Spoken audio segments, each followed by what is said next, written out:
ಸದ್ಯಕ್ಕೆ ಇವತ್ತೇನು mask man ಬಂಧನ ಆಯಿತು. ಸೊ ಈ ಒಂದು ಪ್ರಕರಣಕ್ಕೆ ಇದೊಂದು ಅತಿ ದೊಡ್ಡ ಟ್ವಿಸ್ಟ್. ಯಾಕೆ ಅಂತ ಹೇಳಿದರೆ, ಆತ ಹೆಣಗಳನ್ನು ಹೂತಿಟ್ಟಿದ್ದೀನಿ, ತೆಗೆದು ತೋರಿಸ್ತೀನಿ ಅಂತ ಬಂದಂಥವನು ಈಗ ಅರೆಸ್ಟ್ ಆಗಿದ್ದಾನೆ. ಆತ ಹೇಳುವಂತಹ ವಿಚಾರದಲ್ಲೇ ಸುಳ್ಳಿದೆ, ಮತ್ತು ಆತನ ಇದರ ಹಿಂದೆ ಒಂದು ದೊಡ್ಡ ಷಡ್ಯಂತ್ರ ಇದೆ ಅನ್ನೋ ನಿಟ್ಟಿನಲ್ಲಿ ಈಗ SIT ಪೊಲೀಸರು ಆತನನ್ನು ಅರೆಸ್ಟ್ ಮಾಡಿ ತನಿಖೆಯನ್ನು ಮಾಡ್ತಾ ಇರುವಂಥದ್ದು. ಆದರೆ ಎಲ್ಲೋ ಒಂದು ಕಡೆ ನ್ಯಾಯಾಧೀಶರ ಮುಂದೆ ಕೂಡ ಆತ ಹೆಣಗಳನ್ನು ಹೂತಾಕಿ ನಿಜ ಅಂತ ಈಗಲೂ ಕೂಡ ಆತ ಅದೇ ಮಾತನ್ನು ಹೇಳ್ತಾ ಇದ್ದಾನೆ. ಸೊ ಎಲ್ಲ ಈ ಡೆವಲಪ್ಮೆಂಟ್ ಆದಂಥ ಸಂದರ್ಭದಲ್ಲಿ ಈಗ ಸಹಜವಾಗಿಯೇ ಧರ್ಮಸ್ಥಳ ಸುತ್ತಮುತ್ತ ಒಂದು ಸ್ವಲ್ಪ ನಿರಾಳತೆ ಕಾಣ್ತಾ ಇರುವಂಥದ್ದು.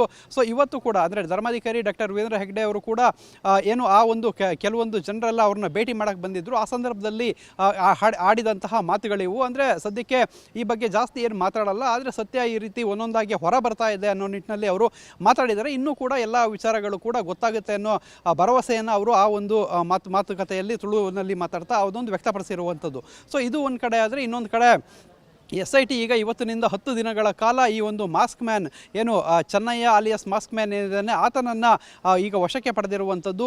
ಇವತ್ತಿನಿಂದ ಚಿನ್ನಯ್ಯರಿಗೆ 10 ದಿನ ಡ್ರಿಲ್ ಮಾಡುತ್ತೆ SIT. ಸೊ ಅಲ್ಲಿ ಸಾಕಷ್ಟು ಸತ್ಯಗಳನ್ನು ಹೊರಕಕ್ಸುತ್ತೆ. ಯಾಕೆ ಅಂತ ಹೇಳಿದರೆ ಈಗಾಗಲೇ ಸಾಕಷ್ಟು ಹೆಚ್ಚು ಕಡಿಮೆ 1.5 ತಿಂಗಳಿಂದನೂ ಕೂಡ SIT ಸಂಪರ್ಕದಲ್ಲೇ ಆತ ಇರುವಂಥದ್ದು. ಆಗಿದ್ದು ಬೇರೆ, ಆಗ ಸಾಕ್ಷ್ಯ ದೂರುದಾರನಾಗಿದ್ದ, ಮಾಸ್ಕನ್ನು ಹಾಕ್ಕೊಂಡಿದ್ದ, ಅವನಿಗೆ ಎವಿಡೆನ್ಸ್ ಪ್ರೊಟೆಕ್ಷನ್ ಆ್ಯಕ್ಟ್ ಏನಿದೆ, ಸೊ ಎವಿಡೆನ್ಸ್ ಪ್ರೊಟೆಕ್ಷನ್ ಆ್ಯಕ್ಟ್ ಅಡಿಯಲ್ಲಿ ಆತನಿಗೆ ಭದ್ರತೆಯನ್ನು ಕೊಡಲಾಗಿತ್ತು, ಆತನ ಗುರುತನ್ನು ಹೈಡ್ ಮಾಡಲಾಗಿತ್ತು. ಆದರೆ ಈಗ ಆತ ದೂರುದಾರ ಅಲ್ಲ, ಸಾಕ್ಷ್ಯ ದೂರುದಾರ ಅಲ್ಲ, ಆತ ಆರೋಪಿಯಾಗಿರ್ತಾನೆ. ಸೊ ಅದರಿಂದ ಈ ಒಂದು ಎವಿಡೆನ್ಸ್ ಪ್ರೊಟೆಕ್ಷನ್ ಆ್ಯಕ್ಟ್ ಏನಿದೆ ಅದು ನಿನ್ನೆ ರಾತ್ರಿಯೇ ರದ್ದಾಗಿರುವಂಥದ್ದು. ಸೊ ಯಾವಾಗ ಈತನನ್ನು ಅರೆಸ್ಟ್ ಮಾಡೋಕ್ಕೆ FIR ಮಾಡ್ತಾರೆ ಆಗಲೇ ಅದು ರದ್ದಾಗುತ್ತೆ. ಸೊ ಈಗ ಆತ ಆರೋಪಿಯಾಗಿರುವಂಥದ್ದು, ಆತನನ್ನು ಬಂಧಿಸಿದ್ದಾರೆ. ಸೊ ಆತ ಬಂಧನದಲ್ಲಿದ್ದಾನೆ ಮತ್ತು SIT ಪೊಲೀಸ್ ಕಸ್ಟಡಿಯಲ್ಲಿರುವಂಥದ್ದು. ಇನ್ನು 10 ದಿನಗಳ ಕಾಲ ಆತನಿಗೆ ಪುಂಖಾನುಪುಂಖವಾಗಿ ಕೆಲವೊಂದು ಕ್ವಶನ್ಗಳನ್ನು ಕೇಳ್ತಾರೆ, ತನಿಖೆಯನ್ನು ಮಾಡ್ತಾರೆ. ಸೊ ಪೊಲೀಸ್ ಭಾಷೆಯಲ್ಲಿ ಆತನ ಬಾಯಲ್ಲಿ ಸತ್ಯವನ್ನು ಬಾಯಿ ಬಿಡಿಸ್ತಾರೆ.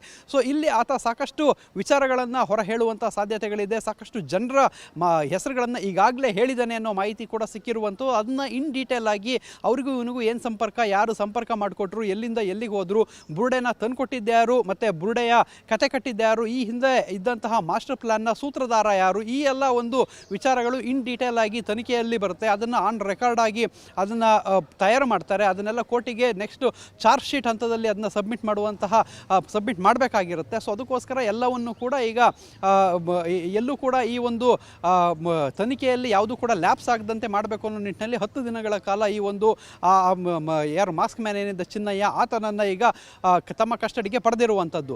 ಈಗ ತನಿಖೆ ಆರಂಭವಾಗಿದೆ. ತನಿಖೆಯ ಆರಂಭ ಹಂತದಲ್ಲೇ ಈತನ ಅಣ್ಣನಿಗೆ ಶಾಕ್ ಕೊಟ್ಟಿದ್ದಾರೆ. ಈತನನ್ನು ವಶಕ್ಕೆ ಯಾವಾಗ ಈತ ಅರೆಸ್ಟ್ ಆದ ಬೆನ್ನಲ್ಲೇ ಈತ ಅಣ್ಣ ತಾನಾಸಿಯನ್ನು ಕೂಡ SIT ಪೊಲೀಸರು ತಮ್ಮ ವಶಕ್ಕೆ ಪಡೆದು ಸಾಕಷ್ಟು ವಿಚಾರಣೆಯನ್ನು ನಡೆಸ್ತಾ ಇದ್ದಾರೆ. ಈತ ಬುರುಡೆಯನ್ನು ತಂದುಕೊಟ್ಟಂತಹ ಸಂದರ್ಭದಲ್ಲಿ ಈತನಿಗೆ ಅಲ್ಲಿಂದ ಇಲ್ಲಿವರೆಗೂ ಒಂದು 2 ಲಕ್ಷ ರೂಪಾಯಿ ಅಮೌಂಟನ್ನು ಕೊಡಲಾಗಿತ್ತು ಅಂತ ಹೇಳಿ ಆತನೇ SIT ಪೊಲೀಸರ ಮುಂದೆ ಬಾಯ್ಬಿಟ್ಟಿದ್ದ. ಅದರಲ್ಲಿ ಸ್ವಲ್ಪ ಹಣವನ್ನು ಆತ ಅಣ್ಣನಿಗೆ ಕೊಟ್ಟಿದ್ದೇನೆ ಅಂತ ಕೆಲವೊಂದು ವಿಚಾರಗಳನ್ನು ಅವ್ರ ಹತ್ರ ಹೇಳಿದ್ದ. ಅದು ನಿಜನ ಸುಳ್ಳು ಅಂತ ಹೇಳಿ ಕೇಳೋದಕ್ಕೆ ಇವಾಗ ತಾನಾಸಿಯನ್ನು SIT ಪೊಲೀಸರು ಕರೆದಿದ್ದಾರೆ. ತಾನಾಸಿಯನ್ನು ಬಂಧಿಸಿಲ್ಲ, ವಶಕ್ಕೆ ಮಾತ್ರ ಪಡೆದಿರುವಂಥದ್ದು. ವಿಚಾರಣೆಯಲ್ಲಿ ಆತ ಸತ್ಯ ಹೇಳಿದರೆ ಮತ್ತು SIT ಪೊಲೀಸರಿಗೆ ಆತ ಹೇಳ್ತಿರುವಂತಹ ವಿಚಾರಗಳು, ಆತ ಕೊಟ್ಟಂತಹ ಮಾಹಿತಿಗಳು ತೃಪ್ತಿದಾಯಕವಾಗಿದ್ದರೆ ಆತನಿಗೆ ಬಿಟ್ಟು ಕಳಿಸ್ತಾರೆ. ಮತ್ತು ಯಾವಾಗಾದರೂ ಅಗತ್ಯ ಬಿದ್ದಂಥ ಸಂದರ್ಭದಲ್ಲಿ ವಿಚಾರಣೆಗೆ ಬರಬೇಕು ಅಂತ ಹೇಳಿ ಕಳಿಸ್ತಾರೆ. ಆದರೆ ಇಲ್ಲಿವರೆಗೂ ಕೂಡ ಆತನನ್ನು ಅರೆಸ್ಟ್ ಮಾಡಿಲ್ಲ, ಕೇವಲ ವಶದಲ್ಲಿ ಇಟ್ಕೊಂಡು ವಿಚಾರಣೆಯನ್ನು ಒಳಪಡಿಸಿರುವಂಥದ್ದು. ಈಗ ಈತ ಮಾತ್ರ ಯಾರು ಚಿನ್ನಯ್ಯ ಆಲಿಯಾಸ್ ಚೆನ್ನ ಏನಿದ್ದಾನೆ ಆತ ಪೊಲೀಸ್ ವಶದಲ್ಲೇ ಇರುವಂಥದ್ದು. ಸೊ ಆತನ ಮೇಲೆ ಸಾಕಷ್ಟು ತನಿಖೆ ಈಗ ಆಗಬೇಕಾಗಿರುತ್ತೆ, ವಿಚಾರಣೆ ಆಗಬೇಕಾಗಿರುತ್ತೆ. ಆತ ಎಲ್ಲಿಂದ ಬುರುಡೆ ಏನಾದರೂ ಆತನೇ ತಂದಿದ್ದರೆ ಅದನ್ನು ಸ್ಪಾಟ್ ಮಾಜರಿಗೂ ಕೂಡ ಕರ್ಕೊಂಡು ಹೋಗಬೇಕಾಗುತ್ತೆ. ಆತನನ್ನು ಇಲ್ಲಿವರೆಗೂ ಕೂಡ ಸಾಕ್ಷಿದಾರನನ್ನಾಗಿ ಅರಣ್ಯಗಳಿಗೆ ಕರ್ಕೊಂಡು ಹೋಗ್ತಿದ್ರು, ಆತ ಹೇಳಿದ ಕಡೆ ಅಗಿತಾ ಇದ್ರು, ಬುರುಡೆಯನ್ನು ಹುಡುಕ್ತಾ ಇದ್ರು, ಸ್ಕೆಲಿಟನ್ನು ಅಸ್ಥಿಪಂಜರಗಳಿಗೆ ಶೋಧ ನಡೀತಾ ಇತ್ತು. ಆದರೆ ಈಗ ಆತನನ್ನು ಆರೋಪಿಯಾಗಿ ಕರ್ಕೊಂಡು ಹೋಗ್ತಾರೆ. ಸೊ ಬಂಧಿಸಿರೋದ್ರಿಂದ ಆತನನ್ನು ಆರೋಪಿಯಾಗಿ ಅಲ್ಲಿಗೆ ಕರ್ಕೊಂಡೋಗಿ ಸ್ಪಾಟ್ ಮಾಜರನ್ನು ಮಾಡ್ತಾರೆ. ಆಗ ಮಾಡುವಂಥ ಸ್ಥಳ ಪರಿಶೀಲನೆಗೂ ಈಗ ಮಾಡುವಂಥ ಸ್ಥಳ ಪರಿಶೀಲನೆಗೂ ಸಾಕಷ್ಟು ಡಿಫರೆನ್ಸ್ ಇರುತ್ತೆ. ಈಗ ಈತ ಆರೋಪಿಯಾಗಿರುವಂಥದ್ದು, ಅದರಲ್ಲಿ ಸಾಕ್ಷಿದಾರ ಆಗಿದ್ದ. ಸದ್ಯಕ್ಕೆ ಇವತ್ತಿನಿಂದ 10 ದಿನಗಳ ಕಾಲ ಈ ವಿಚಾರಣೆ ಹಂತದಲ್ಲಿ ಯಾರ್ಯಾರ ಹೆಸರು ಬರುತ್ತೆ, ಯಾರ್ಯಾರ ಕಡೆ ಕೈ ತೋರಿಸ್ತಾನೆ ಅನ್ನೋದನ್ನು ಕಾದು ನೋಡಬೇಕಾಗಿದೆ.